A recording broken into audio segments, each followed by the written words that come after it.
YUGIOH Master Duel, a digital card game that lets you play Yu-Gi-Oh!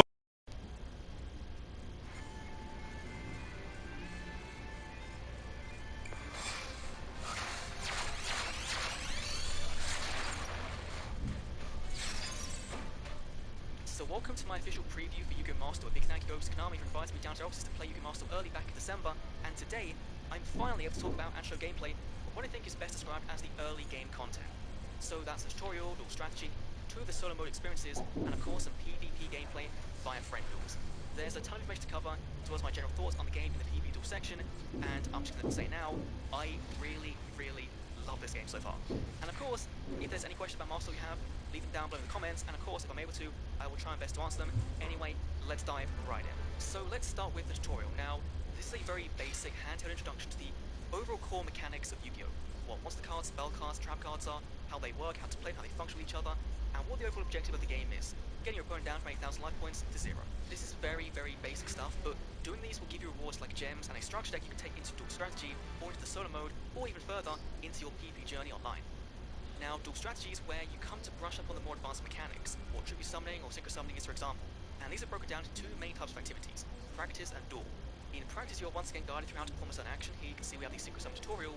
It's very handheld, but at least for this one, it gave me a choice of what card I want to summon, so there is some form of choice there.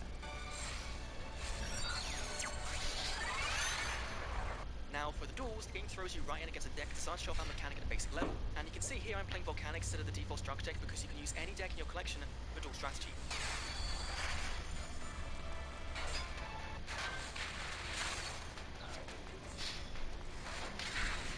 And of course, you'll be getting rewards for doing this as well. But now we're onto the solo mode, and this takes the duel strategy formula, but fleshes it out even more, with each gate focusing around a specific deck theme and the card lore. I was able to try out the Absolute Emperor, which is based around the Monarchs, and the Pyroxene Warriors, which features the Gem Knights. And like duel strategy, there are 4 main types of activities in each solo mode gate. You have Scenario, which is a animated introduction to the archetype, practice and duel with the same as duel strategy, and the goal provides an endpoint that's animated again to cap off the story of the lore being told. And of course, we have to obtain rewards such as new cards, cosmetics, gems, legacy pack tickets, and other consumables for progressing along through each solo mode experience. You'll even get a structure deck when completing the goal objective, which is intended to give you a starting point to craft your own deck from that specific theme. However, unlike duel strategy, you can choose whether to use either a loaner deck or your own custom-made deck to complete each duel. And you'll receive different rewards depending on the deck you cleared them with, which is pretty good. So that means each solo mode duel will be cleared at least twice in your playthrough. And one more thing I want to point out here is just how good the music is for these solo mode duels and scenarios. It doesn't really feel like typical Yu-Gi-Oh! Music, and I mean that in a very good way. It's not like Duel Links, it's something different, and it works, and it's so good. But now onto the PvP duels, the bread and butter of Master Duel gameplay. Online duels. Now, these were done via the friend duel feature, and to me it was described as being perfect for playtesting new decks and strategies, so I'm going to show you some clips and highlights of the various duels we had in the background, whilst going through 12 key new and returning features of Master Duel's gameplay, because the decks we had access to weren't really on the same power level, so some people had some really broken decks and other people had some not as broken decks. So let's dive in with point number 1, Ash Blossom Sleeves. Number 2, the coin flip at the start of the duel is automated, but the winner then gets to choose whether they go first or second, so it's this nice middle ground for actual interactivity in your Master Duel. Number 3, the duel timer is at 480 seconds, which is 8 minutes, but this is only for you, so your opponent also gets a timer of the same length, but it does count down whenever you make an action or think or response to a card effect, either in your turn or your opponent's turn, but it doesn't go down when animations are playing, and you gain more time as your turn starts. So it seems fair, but our turns were never long enough to actually get a full picture of how this actually works, so I have to wait a bit longer to see just how the timer functions in actual gameplay. Number 4, cards can manually be dragged onto the field and will automatically set themselves if they can't be activated. For example, trap cards, you can just drag them onto the field, into the zone, and they will go there. Otherwise, you do still need to confirm the position, for example, attack mode, defense mode, activating or setting, but it's a very streamlined experience, at least on PC. Number 5, and actually one of the bigger things, in the bottom right corner of the screen are 3 very important buttons. The first one on your left is the optional activation toggle, which has been taken straight from Duel Links. If you know that, you know what this does. Secondly, on the right is the duel log, which can be brought up at any time during gameplay and dismissed at the same rate. And it's really good because you can scroll back infinitely without new actions in the duel, actually interrupting the flow of your duel log. So you can scroll back to the very beginning of the duel and not be interrupted by things happening on turn 6 or turn 7.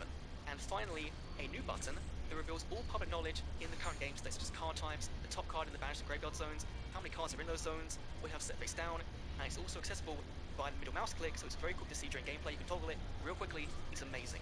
Number 6, like Duel Links, you can skip the extra summon animations if you want to by clicking anywhere on the screen. Number 7, They all feel to have these small interactive elements. For example, here if I click by the stone pillars, a small ritual raven will come out of hiding, he'll make a noise, he'll shake about, and then run back into hiding. Your mates also have several animations for attacks, victories, and defeats, but also animations for when you click on them. Cyber Dragon Infinity in particular doesn't seem to like being there. Number 9, like Dark Hole, Monster Portals has a unique animation when you draw and activate it. It's really cool and does make the moment when you play this very classic card even more exciting.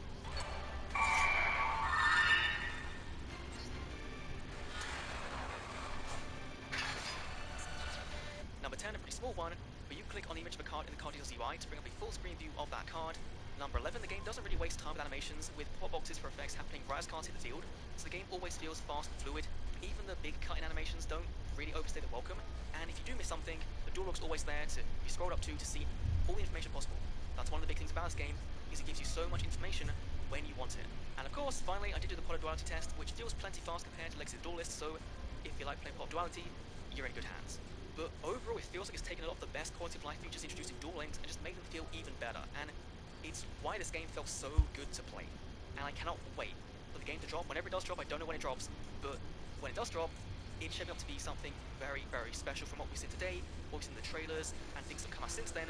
It all looks very promising. I'm very excited. And once again, a big thank you to Konami for inviting me down to their office to play this game early, to bring you this early coverage of Master Duel.